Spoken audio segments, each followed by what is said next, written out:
Tandis que la digitalisation de la société avance à grande vitesse, des millions de Françaises et Français restent mal à l'aise avec le numérique. Le besoin d'un accès égal au numérique sur tout le territoire et la nécessité d'un accompagnement dans les usages ont donné naissance à des dispositifs d'inclusion numérique pilotés par la Banque des territoires du groupe Caisse des dépôts. Tour d'horizon.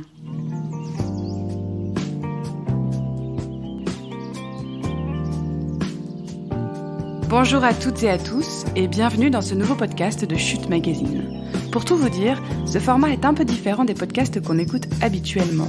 Il s'agit ici de ce qu'on appelle chez Chute un article sonore, un format que nous avons imaginé afin de donner plus d'accessibilité à nos contenus. Vous avez donc le choix entre lire ou écouter cet article.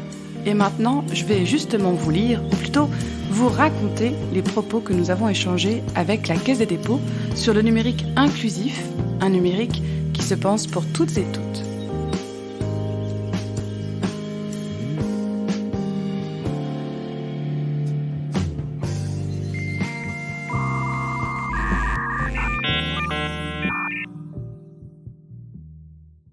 En France, selon les chiffres disponibles sur sociéténumérique.gouv, 13 millions d'adultes sont en difficulté avec le numérique, sans compter les personnes en situation de handicap ni les plus jeunes. Ainsi, pendant le confinement du printemps 2020, 1,6 million d'enfants n'ont pas pu suivre correctement l'enseignement à distance de leur établissement faute d'accès au matériel nécessaire. Se désole Nicolas Turca, chef de service éducation, inclusion numérique et service au public à la Banque des territoires.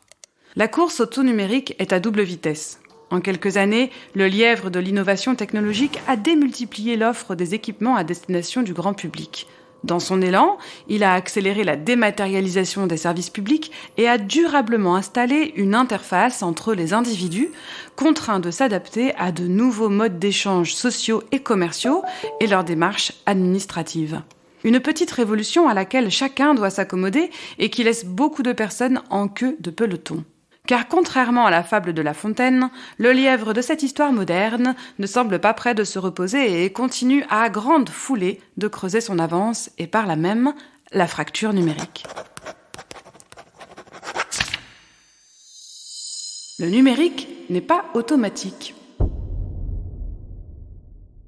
Le numérique est omniprésent dans nos vies. Depuis la prise de rendez-vous pour obtenir une 3e dose de vaccin contre la Covid, jusqu'à l'inscription des lycéens dans l'enseignement supérieur, en passant par l'ouverture d'un compte personnel de formation pour les salariés désireux de suivre une formation qualifiante ou certifiante, la population est à tout âge amenée à effectuer des démarches en ligne.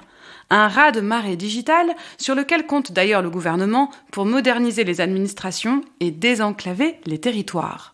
Point d'orgue de la dématérialisation programmée de toutes les procédures administratives, le programme Action publique 2022 promet ainsi de simplifier la vie des usagers des services publics.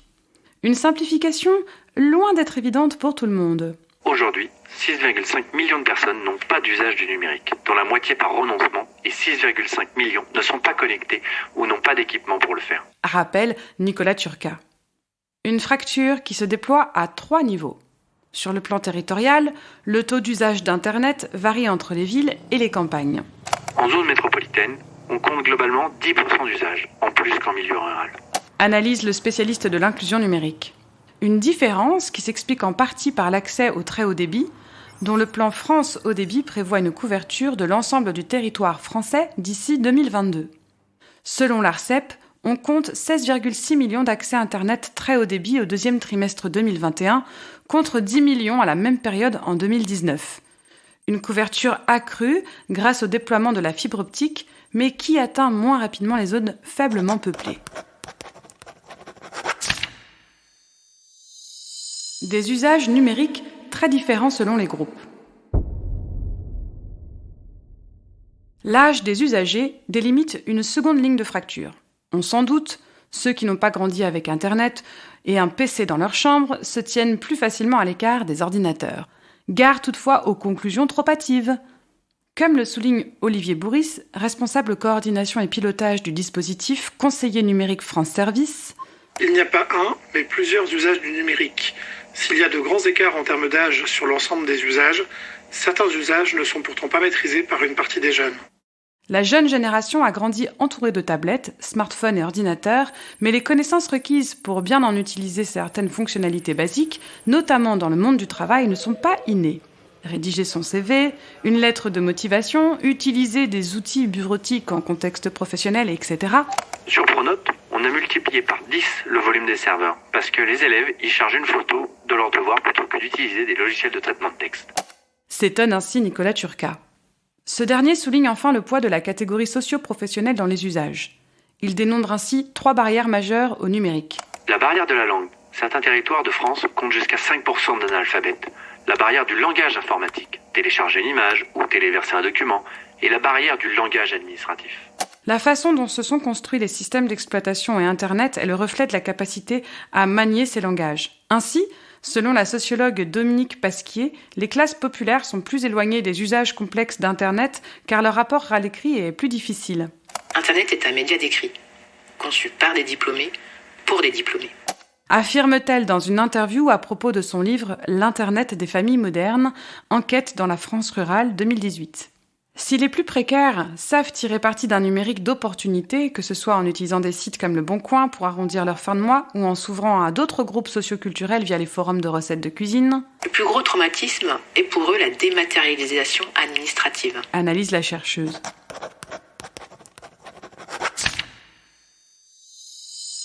Des dispositifs inclusifs.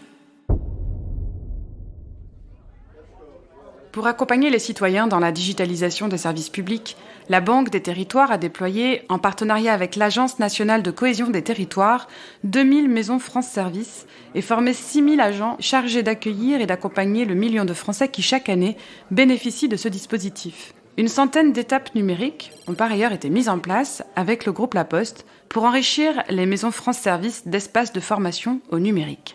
D'autres expérimentations ont lieu, telles que l'installation de bornes de télémédecine pour compenser l'absence de médecins dans les déserts médicaux. Le résultat de ce dispositif est au rendez-vous puisque les mesures de qualité de service révèlent que 82% des personnes qui viennent en Maison France Service sont satisfaits, voire très satisfaits, du service rendu par les agents.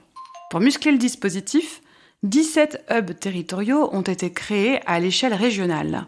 Depuis 2019, il fluidifie l'ingénierie territoriale en apportant un soutien complémentaire aux collectivités dans leur démarche d'inclusion numérique.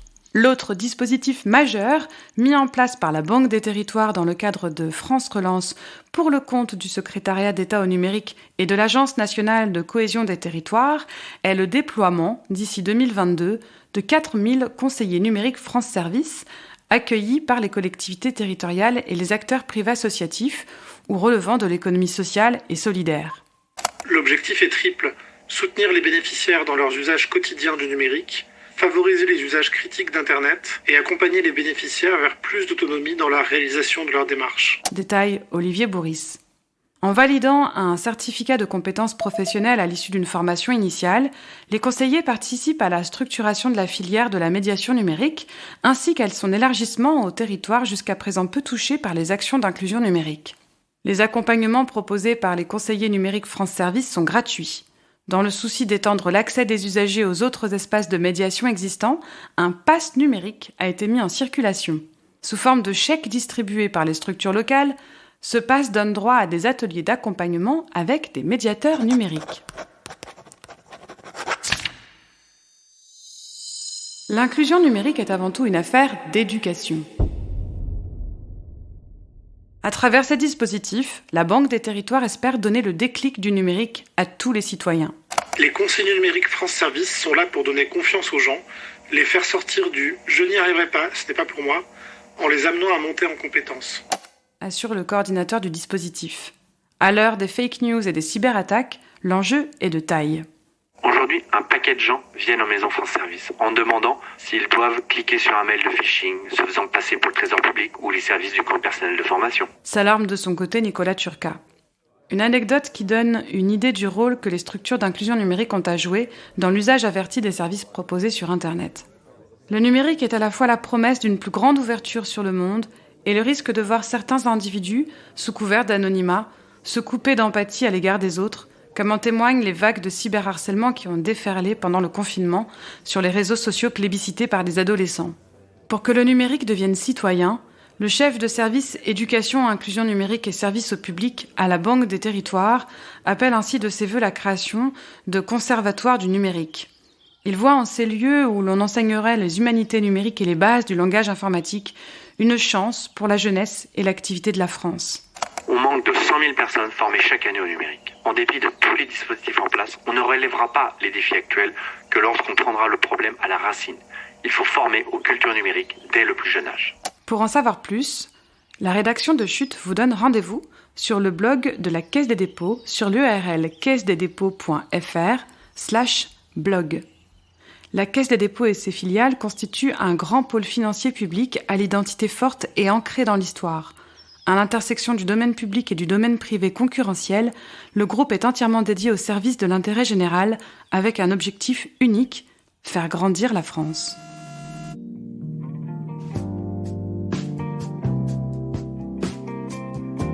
Et voilà, j'ai fini ma lecture. Vous en voulez d'autres ?